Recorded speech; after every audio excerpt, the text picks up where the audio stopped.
Dalam nama Bapa dan Putra dan Roh Kudus. Amin.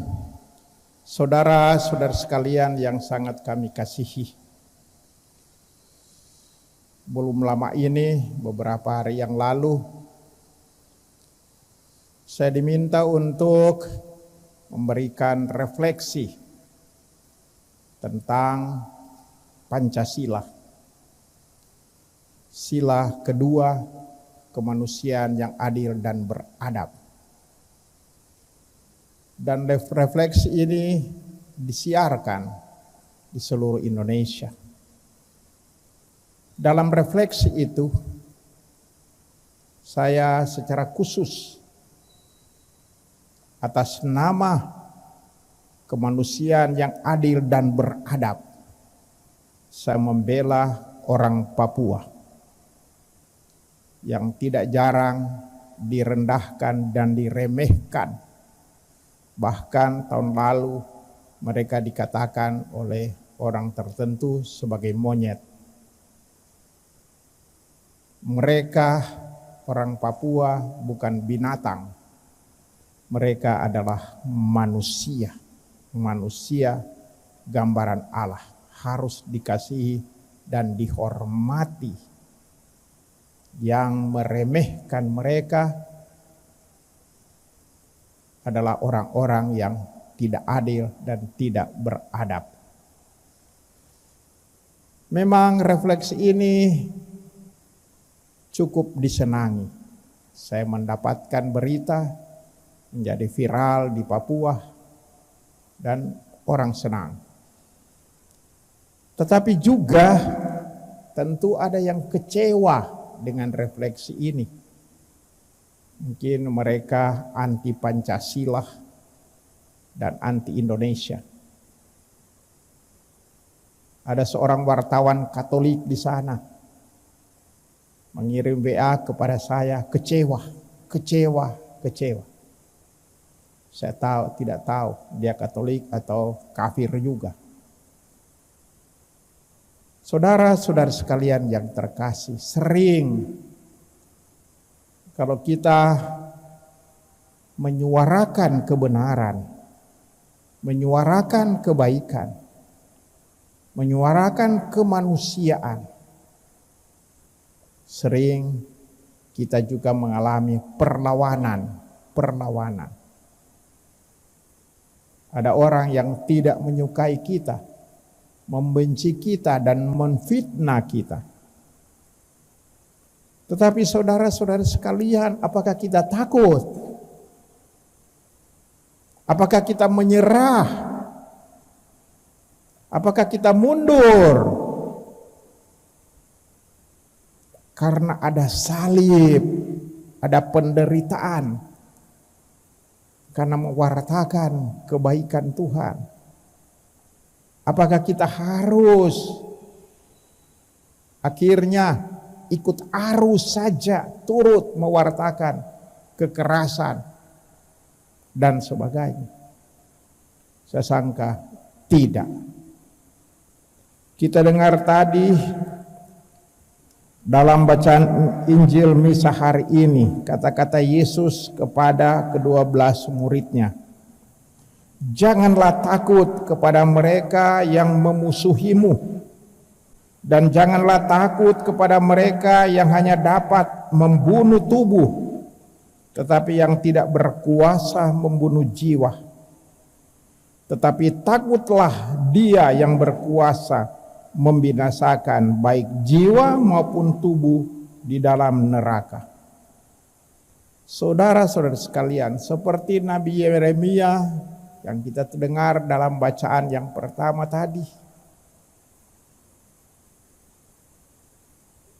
kita gereja pengikut Kristus diutus untuk menjadi alat Tuhan, menjadi nabi Tuhan, diutus. Kita tidak boleh bersikap pasif. Kita harus aktif mewartakan kebaikan Tuhan. Saudara-saudara sekalian yang sangat kami kasihi, Sebagai orang Kristen Katolik, kita diutus untuk mewartakan pertama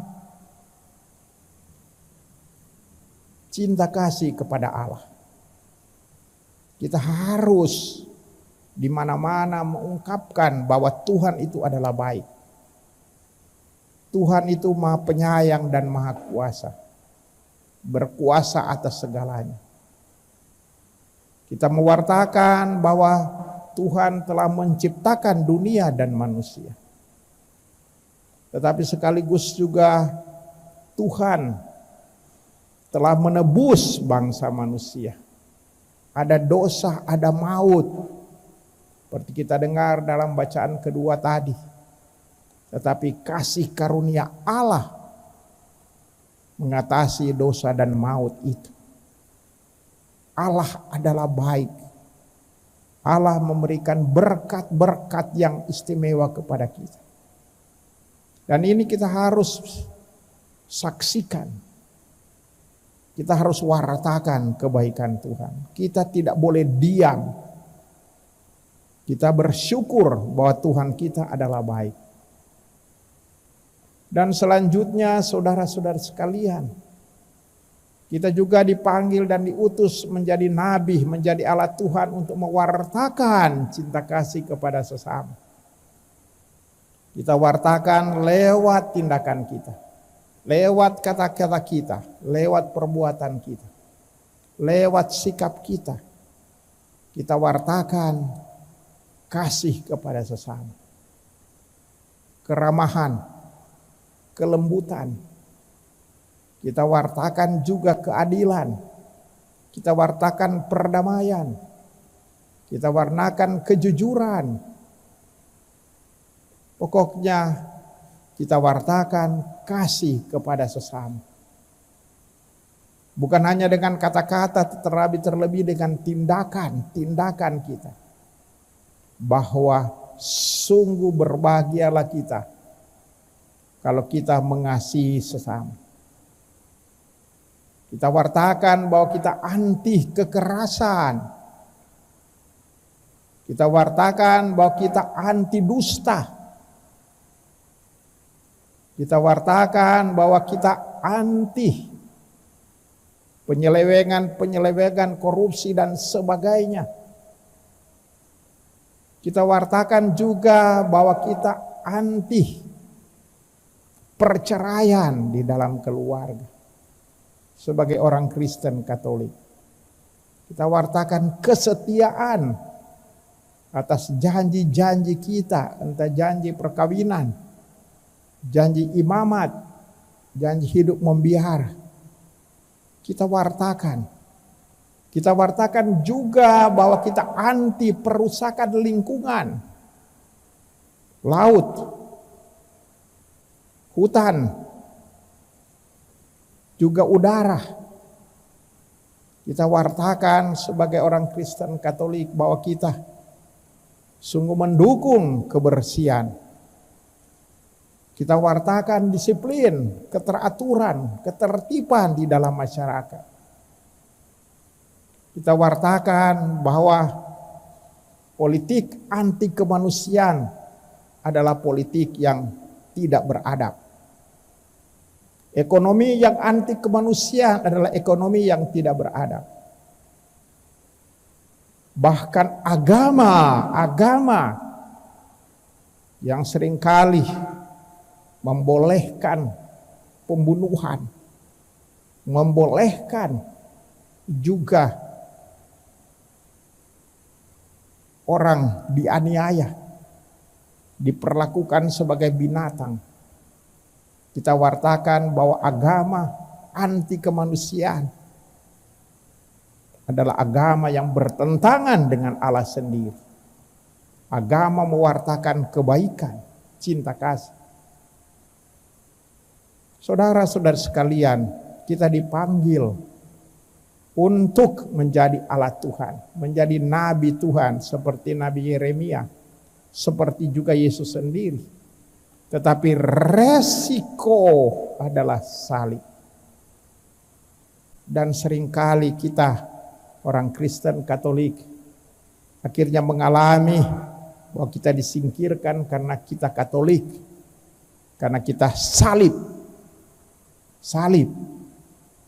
Tidak jarang juga syukur kita di Indonesia, dalam republik kita tercinta ini ada kebebasan beragama,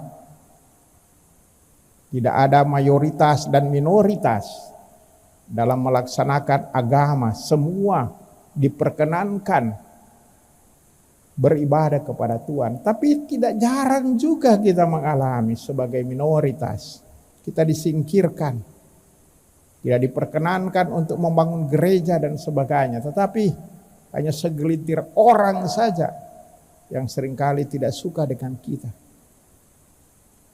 Penderitaan, salib merupakan resiko dalam menjadi nabi Tuhan, menjadi alat Tuhan. Itu juga sudah dialami sejak awal munculnya gereja. Kita baca dalam Kisah Para Rasul. Para rasul harus mengalami pertentangan dari orang Yahudi. Mereka diadili, dimasukkan dalam penjara. Tetapi mereka tidak mundur. Mereka lebih taat kepada Tuhan daripada kepada manusia. Dengan resiko mereka disalibkan. Mereka menjadi martir-martir. Cuma karena mewartakan nama Kristus, nama Kristus. Tetapi kita lihat juga dalam sejarah gereja, ada banyak martir-martir, orang-orang Kristen, Katolik, bukan hanya uskup, bukan hanya para imam, bukan hanya biarawan-biarawati, tetapi juga banyak awam yang rela menderita demi imannya. Demi imannya, mereka rela disiksa, mereka rela disakiti. Pokoknya nama Kristus harus dimuliakan, rela disingkirkan. Kita ingat juga misalnya Santo Yohanes Paulus kedua, karena dia mewartakan kemanusiaan dan anti komunisme. Akhirnya ia pernah mau dibunuh. Tetapi Paus Yohanes Paulus kedua tidak mundur, tetap bersuara membela kemanusiaan, membela perdamaian, membela keadilan. Kita ingat juga akan seorang kudus, Uskup Oscar Romero, yang membela orang-orang miskin, membela orang miskin. Dan anti kekerasan, akhirnya dia ditembak mati ketika sedang merayakan perayaan Ekaristi. Kita juga saudara-saudara sekalian tidak boleh mundur dari apa yang kita hadapi, salib dan penderitaan. Kita harus bertahan, mewartakan tentang kebenaran. Secara konkret misalnya, kita jangan terpengaruh dengan tren sekarang ini adalah perceraian. Boleh bercerai. Kita Katolik boleh juga. Tidak. Resiko salib. Kita bertahan dalam ikatan perkawinan kita. Kita setia sampai mati. Meskipun harus memikul salib dalam mempertahankan ikatan perkawinan itu. Bertahan. Mengapa kita bertahan? Kita dengar tadi yang dikatakan oleh Tuhan kepada Nabi Yeremia. Tuhan menyertai yang diungkapkan oleh Nabi Yeremia sendiri mengenai imannya. Tuhan menyertaiku seperti pahlawan yang gagah. Tuhan semesta alam menjaga orang benar yang melihat baik batin dan hati. Tuhan melepaskan nyawa orang miskin dari tangan orang yang berbuat jahat. Jangan takut.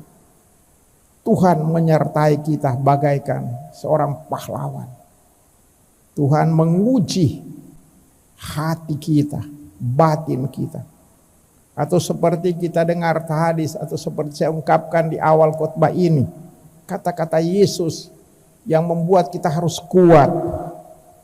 Janganlah takut kepada mereka yang memusuhimu, dan janganlah takut kepada mereka yang hanya dapat membunuh tubuh, tetapi yang tidak berkuasa membunuh jiwa. Orang boleh bunuh tubuh kita, tetapi orang tidak bisa bunuh jiwa kita, hati kita yang baik, hati kita yang benar, hati kita yang penuh cinta, tidak bisa dibunuh. Badan boleh dibunuh, tetapi takutlah akan dia yang berkuasa membinasakan baik jiwa maupun tubuh di dalam neraka. Kita takut, justru takut pada Tuhan yang mampu membinasakan bukan hanya tubuh tetapi jiwa, dan dibinasakan seringkali sudah mulai dari dunia ini, tetapi dipuncaki di dalam neraka. Marilah kita sebagai orang Kristen Katolik, kita kuat di dalam beriman kepada Kristus. Malah penderitaan dan salib justru memperkokoh iman kepercayaan kita. Semoga demikian. Amin. Dalam nama Bapa dan Putra dan Roh Kudus. Amin.